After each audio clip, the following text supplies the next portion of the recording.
Long before kingdoms became countries, entire bloodlines were defined by borders that no longer exist. A family could spend centuries living under the protection of one medieval crown, only to wake up one generation later as subjects of an entirely different kingdom without ever leaving their village. Wars erased maps, kings traded territories through marriage, and empires swallowed smaller realms until their names disappeared from memory. Yet the people never vanished. Their descendants spread across the world, carrying invisible pieces of those forgotten kingdoms in their blood.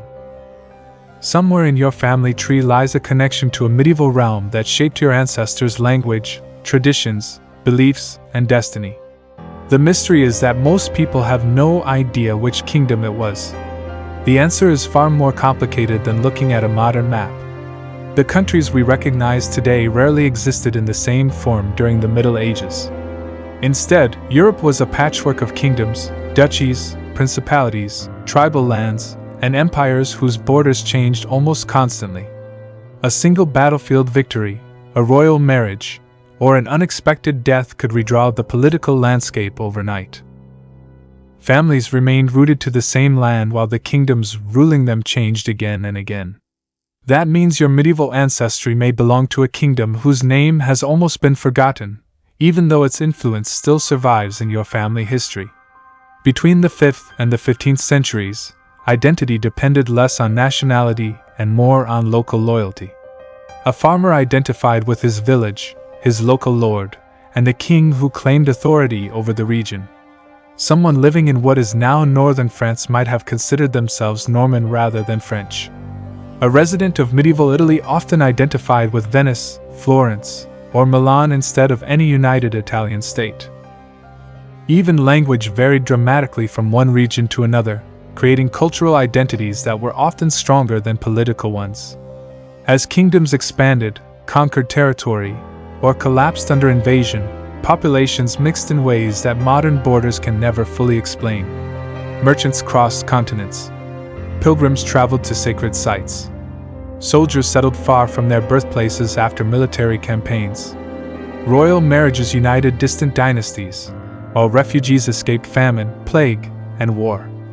Every generation added new branches to family trees that stretched across multiple kingdoms.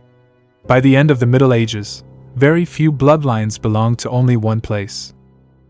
One of the strongest possibilities for millions of people alive today begins in the Kingdom of England. Medieval England was transformed forever in 1066 when William, Duke of Normandy, defeated King Harold at the Battle of Hastings. The Norman conquest did far more than replace one ruler with another. It introduced a new aristocracy that spoke Norman French, while most ordinary people continued speaking Old English.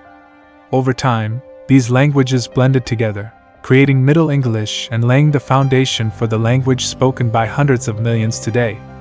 The conquest also reshaped society from top to bottom. Massive stone castles appeared across the countryside, serving as military strongholds and symbols of royal authority. Land ownership was reorganized, taxes became more systematic, and feudal obligations tied every level of society to the crown. Knights swore loyalty to powerful lords, peasants worked the land, and villages became part of one of medieval Europe's most organized kingdoms. Yet life inside the kingdom was anything but stable. Civil wars erupted between rival claimants to the throne. Viking raids had already left deep scars on the landscape, and later conflicts with France drained resources for generations. Then, in the 14th century, disaster arrived in the form of the Black Death. The plague killed enormous portions of England's population, leaving abandoned villages and empty fields behind. Labor suddenly became scarce, survivors demanded better wages, and the old feudal order began to weaken. Historians often point to this period as one of the turning points that slowly transformed medieval society into the early modern world. But England was only one kingdom among many. Across the English Channel stood a realm whose history was even more fragmented. Medieval France was not the unified nation many people imagine today. Powerful regional rulers often controlled more land than the king himself. Normandy, Burgundy, Brittany, Aquitaine, Champagne, and Provence each possessed their own identities, traditions, and political ambitions. Loyalty frequently belonged to local nobles rather than the distant royal court in Paris. This fragmented landscape became the stage for one of history's longest military struggles. The 100 Years' War devastated towns, villages, and farmland across France and England. Generations grew up knowing little except conflict. Entire regions changed hands repeatedly, leaving ordinary families uncertain which ruler they would serve from one year to the next. Out of this chaos emerged one of history's most remarkable figures, Joan of Arc, whose brief but extraordinary campaign inspired French forces to reclaim territory and restore confidence in the monarchy. Although she was executed before seeing the war's end, her influence transformed the future of the kingdom in ways that lasted for centuries. The struggle against foreign invasion also strengthened the idea of a shared French identity. Before the war, many people considered themselves Burgundian, Norman, or Breton first. After generations of conflict, loyalty increasingly shifted toward the French crown itself. It was one of the earliest examples of medieval regional identities slowly evolving into something closer to a national consciousness. But that transformation took centuries, and countless families experienced every stage of that remarkable journey before the map finally began to resemble the France we recognize today. North of England, another kingdom developed in one of Europe's most challenging landscapes. The Kingdom of Scotland was shaped by rugged mountains, dense forests, windswept islands, and narrow valleys that naturally divided communities from one another. Survival demanded resilience, and that resilience became one of Scotland's defining characteristics. Rather than relying entirely on centralized royal power, much of Scottish society revolved around clans. These extended family groups were far more than collections of relatives. They formed political alliances, defended territory, settled disputes, and preserved family traditions that often stretched back for centuries.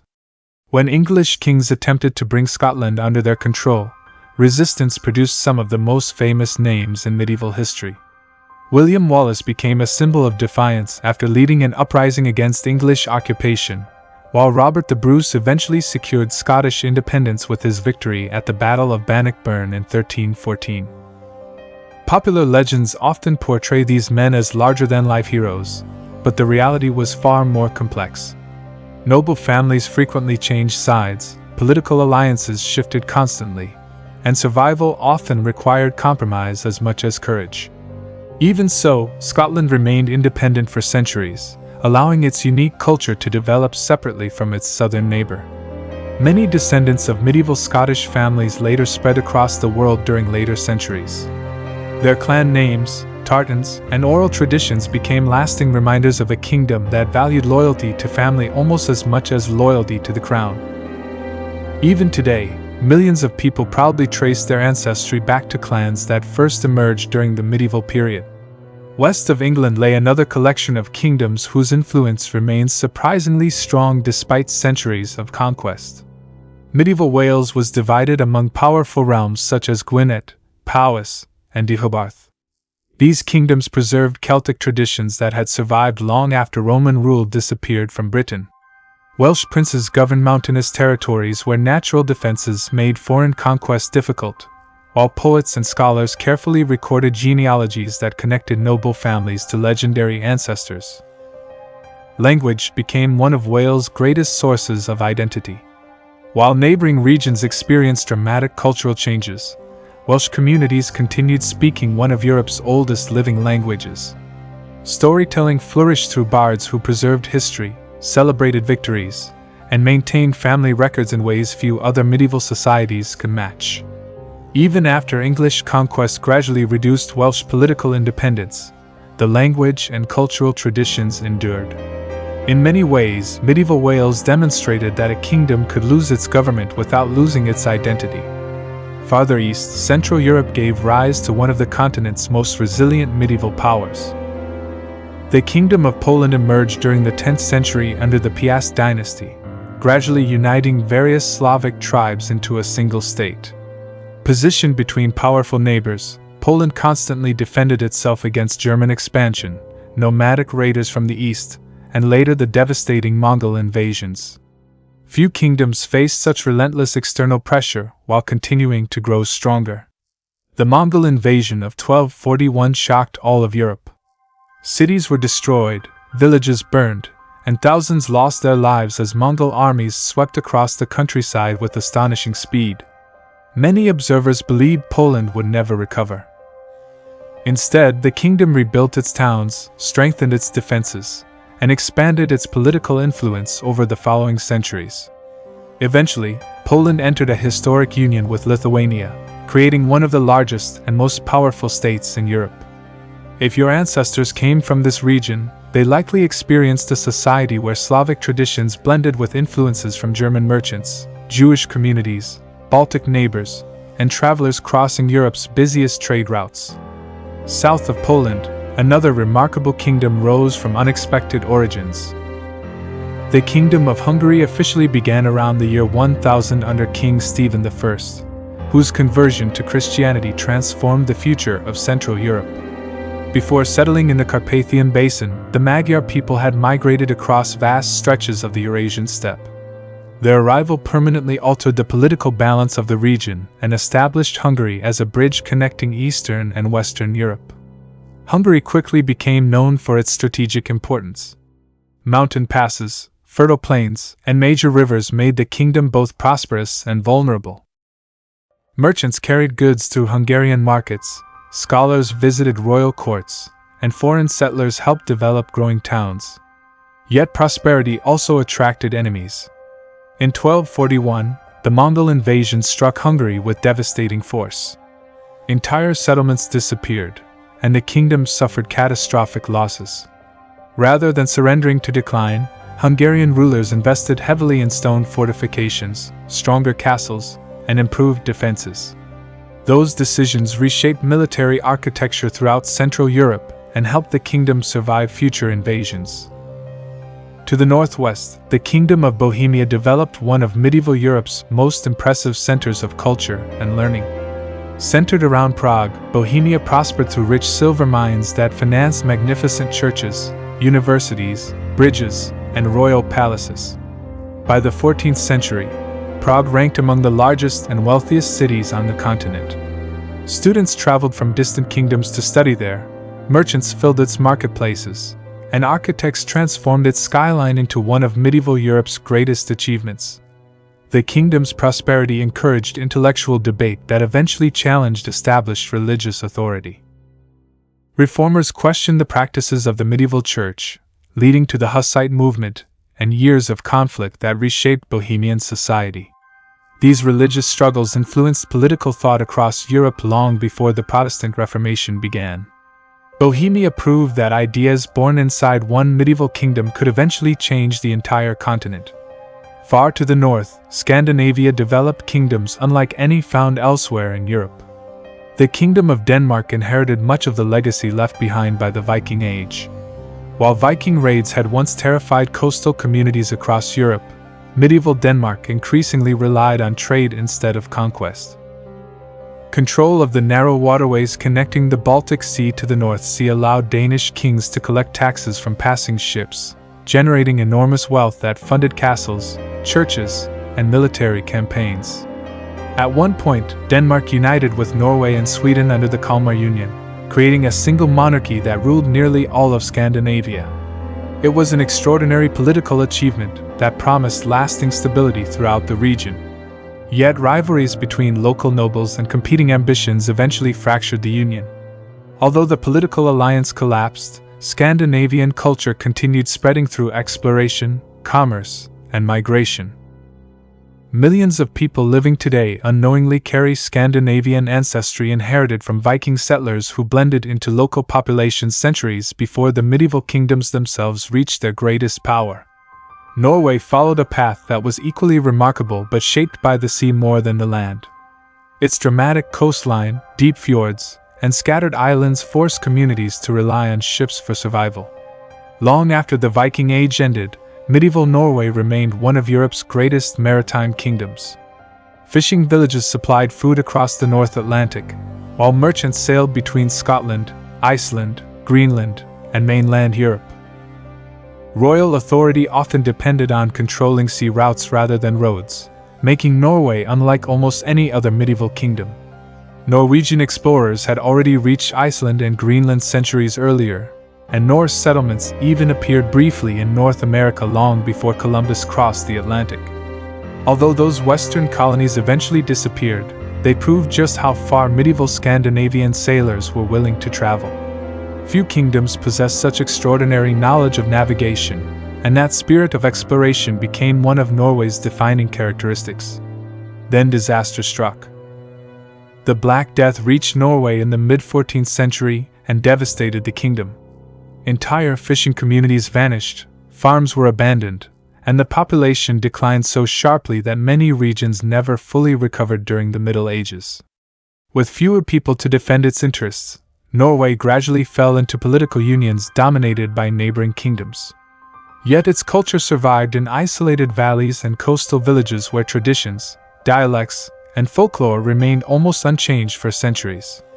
East of Norway, Sweden slowly transformed from a loose collection of provinces into one of Northern Europe's rising powers.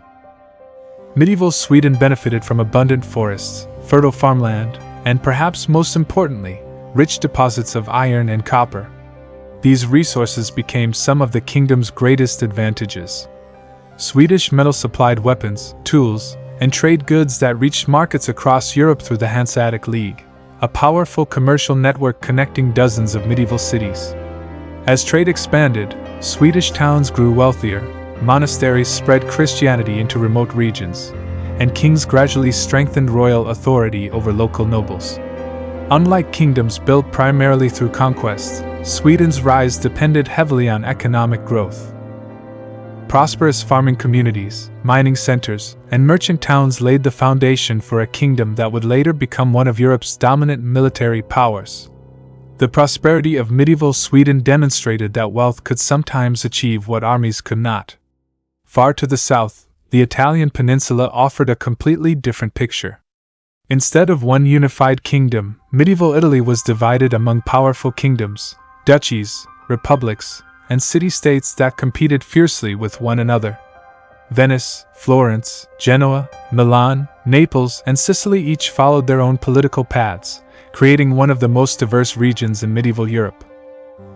Venice became one of history's greatest trading powers. Built upon a network of islands in a shallow lagoon, the city transformed geography into its greatest defense. Venetian merchants sailed throughout the Mediterranean, bringing spices from Asia, silk from the East, precious metals from Africa, and luxury goods from the Byzantine Empire. Wealth flowed into the city on an astonishing scale, financing magnificent architecture, powerful fleets, and an economy that rivaled entire kingdoms. Florence developed its influence in another way. Rather than dominating through military conquest, it became famous for banking, commerce, and intellectual achievement. Families such as the Medici built fortunes that financed artists, architects, and scholars whose work would eventually launch the Renaissance. Although the Renaissance belongs mostly to the later medieval and early modern periods, its roots lay deep within the prosperity created by generations of medieval merchants and craftsmen. Southern Italy presented an even more fascinating blend of cultures. Norman knights conquered Sicily during the 11th century, but instead of erasing existing traditions, they governed over populations that included Greeks, Arabs, Lombards, Jews, and native Italians. Arabic scientific knowledge, Byzantine art, Latin Christianity, and Islamic architecture coexisted in ways rarely seen elsewhere in Europe. If your ancestors lived in medieval Sicily, their daily lives may have been influenced by several civilizations at once. On the Iberian Peninsula, medieval history unfolded unlike anywhere else. For centuries, Christian kingdoms such as Castile, Aragon, Navarre, Leon, and Portugal shared the peninsula with powerful Muslim states that controlled much of southern Spain. This long struggle, known as the Reconquista, lasted nearly 800 years and produced one of the most culturally complex regions in medieval Europe. Borders shifted constantly as kingdoms gained and lost territory. A town might belong to one ruler during childhood and another by adulthood. Some families converted between Christianity, Islam, and Judaism depending on changing political circumstances, while others continued practicing their traditions despite new rulers. Trade continued across religious boundaries even during periods of conflict, allowing knowledge, architecture, agriculture, and technology to spread between civilizations. Portugal eventually emerged as an independent kingdom with a unique advantage: direct access to the Atlantic Ocean. Its location encouraged generations of sailors to look westward, developing navigation skills that would later fuel the age of exploration.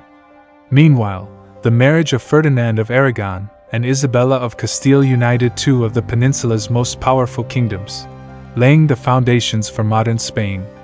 Yet beneath that political union remained the distinct regional identities that had formed over centuries of medieval history. Further southeast, the Balkans became home to kingdoms that constantly balanced between rival empires. The medieval kingdom of Serbia reached its height during the reign of Stefan Dusan in the 14th century. His legal code became one of the most sophisticated law collections in medieval Europe, regulating everything from trade and taxation to criminal justice. Serbian monasteries produced extraordinary frescoes and manuscripts that remain cultural treasures today. For a brief period, Serbia appeared destined to become the dominant power of southeastern Europe. Then the rapid expansion of the Ottoman Empire changed everything. Battles that determined the future of the Balkans echoed through generations, and although kingdoms disappeared from political maps, family traditions preserved memories of their medieval heritage long after foreign rule began. Nearby, the Kingdom of Croatia occupied one of Europe's most strategic coastlines. Adriatic ports connected merchants from Venice, Byzantium, Hungary, and the wider Mediterranean world. Coastal cities prospered through maritime trade while inland fortresses defended important mountain passes. Croatian culture absorbed influences from both Central Europe and the Mediterranean, creating a unique identity that survived despite repeated political changes. East of the Carpathian Mountains, the medieval principalities of Wallachia and Moldavia defended their independence against far larger neighbors. Their rulers balanced diplomacy, warfare, and survival in a region constantly threatened by expansionist empires. Among them, Vlad III became one of history's most infamous figures. Known today largely through the Dracula legend, the real Vlad was a ruthless medieval ruler whose reputation for brutal justice spread throughout Europe during his own lifetime. While later fiction transformed him into a vampire, the historical reality was already terrifying enough. Beyond the Balkans, the Caucasus was home to one of the Middle Ages' most remarkable yet often overlooked kingdoms. The Kingdom of Georgia reached its golden age during the reign of Queen Tamar in the late 12th and early 13th centuries. Under her leadership, Georgia expanded its borders, strengthened its military, and became a center of art, literature, and trade. At a time when much of Europe was divided by constant warfare, Georgian monasteries preserved knowledge, merchants carried goods between Europe and Asia, and architects constructed magnificent churches that still stand today. Georgia occupied one of the world's most important crossroads. Caravans traveling along branches of the Silk Road passed through its mountains, bringing silk, spices, precious metals, and ideas from distant civilizations. This constant movement of people meant that Georgian bloodlines often reflected influences from Persia, Byzantium, Armenia, the Turkic steppe, and Eastern Europe. Few medieval kingdoms connected so many different cultures within a relatively small territory. South of Georgia lay another civilization whose history stretched back thousands of years before the Middle Ages even began. Medieval Armenia repeatedly found itself trapped between powerful empires determined to control the region. Persian rulers, Byzantine emperors, Arab caliphates, Seljuk Turks, Mongols, and later Ottoman forces all competed for influence. Despite repeated invasions, Armenian communities preserved one of the world's oldest Christian traditions, maintaining their language, alphabet, and religious identity through extraordinary determination. Many Armenian families experienced migration long before the modern era. Some moved into neighboring kingdoms seeking safety, while others established trading communities that stretched from the Mediterranean to Central Asia. Even when Armenian kingdoms disappeared politically, their people carried their identity across continents. Their story reminds us that kingdoms can vanish from maps while cultures survive through families determined not to forget their origins. Not every medieval kingdom became the foundation of a modern nation. Some reached impressive heights before fading almost completely from public memory. The Kingdom of Burgundy once rivaled both France and the Holy Roman Empire in wealth and influence. Its rulers controlled prosperous trade routes, fertile farmland, and wealthy cities that attracted merchants from across Europe. Had history taken a different path, Burgundy might have become one of today's major European powers. Instead, political struggles divided its territory between neighboring states, leaving only fragments of its former identity behind. In the mountains of northern Spain, the small kingdom of Asturias played a role far greater than its size suggested. Following the Muslim conquest of most of the Iberian Peninsula during the 8th century, Asturias became the first significant Christian kingdom to resist further expansion. Its victories encouraged the gradual Reconquista that would continue for centuries.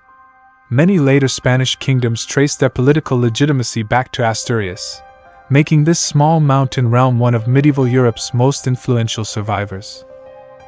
Another forgotten kingdom, Navarre, occupied the rugged land between modern Spain and France. Positioned in the Pyrenees Mountains, Navarre became a bridge connecting different languages, cultures, and trade routes. Pilgrims traveling towards Santiago de Compostela passed through its valleys, merchants crossed its mountain roads, and royal marriages linked its rulers with neighboring kingdoms. Although eventually absorbed by larger powers, Navarre's influence remained deeply woven into the history of the Western Mediterranean. In Anglo-Saxon England, the Kingdom of Mercia once dominated much of the island long before a united England existed. During the 8th century, Mercian kings exercised enormous influence over neighboring kingdoms, building alliances, encouraging trade, and expanding Christianity throughout the region. Yet as political fortunes shifted, Mercia gradually disappeared into the growing Kingdom of England. Today, millions of descendants may unknowingly trace their ancestry to a kingdom whose name survives mainly in history books. The same pattern repeated across Europe. Kingdoms appeared, expanded, fragmented, and disappeared with astonishing frequency. Political maps changed much faster than ordinary families could move. A village that belonged to Burgundy in one century might belong to France in the next. A farming community under the Kingdom of Hungary could later become part of the Habsburg monarchy without its residents ever leaving home. For the people living through these changes, identity was often shaped by local traditions more than distant rulers. This constant movement of borders explains why tracing medieval ancestry is so challenging today. Modern countries encourage us to think in fixed national identities, but medieval Europe rarely worked that way. Your ancestors may have spoken one language at home, paid taxes to another kingdom, traded with merchants from a third, and married into families whose origins stretched even farther away. Their lives crossed political boundaries far more often than modern maps suggest.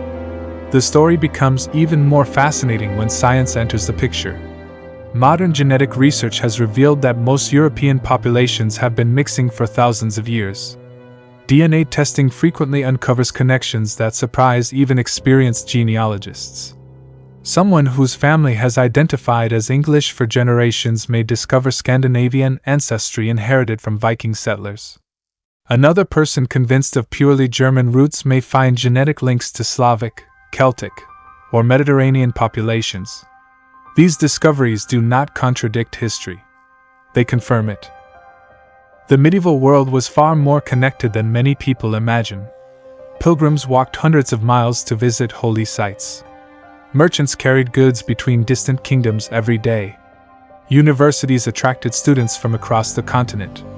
Mercenary soldiers served foreign kings before settling permanently in new lands. Royal families arranged marriages that linked courts separated by thousands of miles. Every one of these journeys added another branch to humanity's shared family tree. Even devastating events helped reshape bloodlines. The Black Death forced survivors to relocate in search of abandoned farmland. Wars displaced entire communities that rebuilt their lives elsewhere.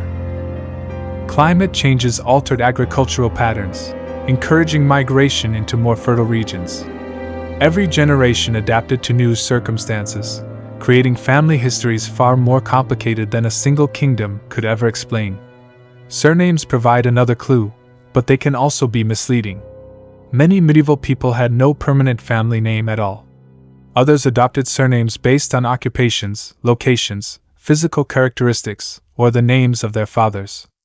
As families migrated into new kingdoms, officials often misspelled unfamiliar names or translated them into local languages. Over several centuries, a surname could change dramatically while the bloodline itself remained exactly the same. That is why genealogy requires more than simply matching a modern surname to a medieval kingdom. Historians examine land records, church registers, tax documents, wills, military service, migration patterns, and local traditions to reconstruct family histories. DNA adds another valuable tool, but historical records remain essential for understanding how ancestors actually lived within the kingdoms that shaped them. Perhaps the greatest surprise is that very few people can honestly claim ancestry from only one medieval kingdom. Most family trees resemble rivers rather than straight lines. Branches merge, divide, and reconnect across centuries of migration and marriage. English bloodlines often contain Norman, Danish, and Celtic ancestry. French families may trace connections to Romans, Franks, Burgundians, and Visigoths. Central European families frequently reveal influences from Slavic tribes, German settlers, Magyar warriors, and Baltic merchants. The deeper historians dig into medieval genealogy, the more interconnected humanity becomes. This realization changes the way we think about identity. Kingdoms spent centuries fighting over borders, languages, and crowns, yet ordinary people quietly built families that ignored those divisions. While kings competed for power, merchants traded across frontiers, pilgrims welcomed strangers, craftsmen learned foreign skills, and children inherited traditions from both sides of political conflicts. History often remembers the rulers. Bloodlines remember everyone.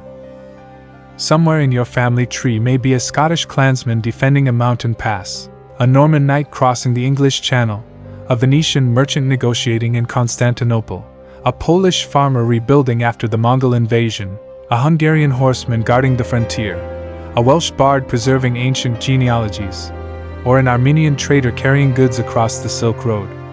None of them could have imagined that centuries later their descendants would live on different continents, speak different languages, and search for answers about kingdoms that no longer exist. The greatest lesson of medieval history is not that kingdoms rise and fall. It is that people endure. Castles become ruins. Dynasties disappear. Royal banners fade into museums. Borders shift until old maps become almost unrecognizable. Yet generation after generation, ordinary families continue forward, carrying pieces of forgotten kingdoms into the future. In the end, your bloodline may not belong to a single medieval kingdom at all.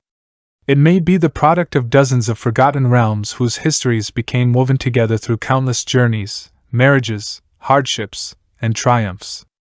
Every ancestor added another chapter, creating a story far richer than any modern border can explain. If your family name has a story worth discovering, subscribe for more forgotten history.